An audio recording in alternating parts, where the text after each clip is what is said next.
Donc cette vidéo vient en complément de la dernière vidéo qui était sur le log. Nous avons défini ce qu'était le log, mais pour bien comprendre ce qu'est un espace de couleur, il faut également définir ce qu'est un gamut. Dans la mesure où le gamma et le gamut sont en quelque sorte les deux faces d'une même pièce. Donc on définit traditionnellement un gamut comme un espace de couleur, mais pour être tout à fait précis, c'est en réalité un espace de chromaticité. Il existe deux types de couleurs, les couleurs chromatiques et les couleurs achromatiques. Les couleurs achromatiques sont le noir, le blanc, les différentes nuances de gris. Les couleurs chromatiques, ce sont toutes les autres. Elles s'expriment également par une teinte et une saturation. Donc par exemple ici, avec cette mosaïque de couleurs, on voit que dans le vector scope, la teinte, c'est l'expression de la couleur sous sa forme la plus pure, elle est définie par un angle, et la saturation, c'est l'intensité de cette couleur. Plus elle est intense, plus elle s'éloigne du centre, et inversement. Donc chaque gamut, chaque espace de chromaticité, peut être représenté dans un diagramme, dit diagramme de chromaticité. Et qui dit espace dit amplitude, donc chaque gamut possède une amplitude chromatique spécifique.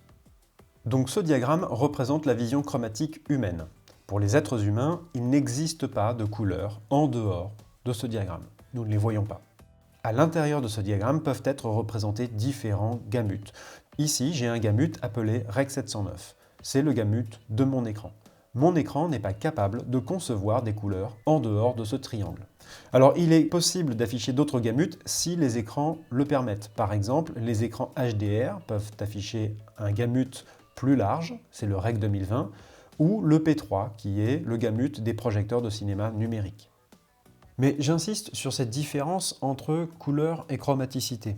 De la même manière qu'il ne peut pas y avoir de couleur sans lumière, il ne peut pas y avoir de chromaticité sans luminance.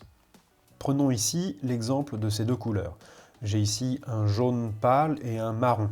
Ce sont bien deux couleurs différentes, et pourtant, techniquement, elles ont exactement la même teinte et la même saturation. Voilà, donc un espace de couleur définit une amplitude de couleurs qu'un système est capable de concevoir. Il est défini à la fois par un gamut et par un gamma.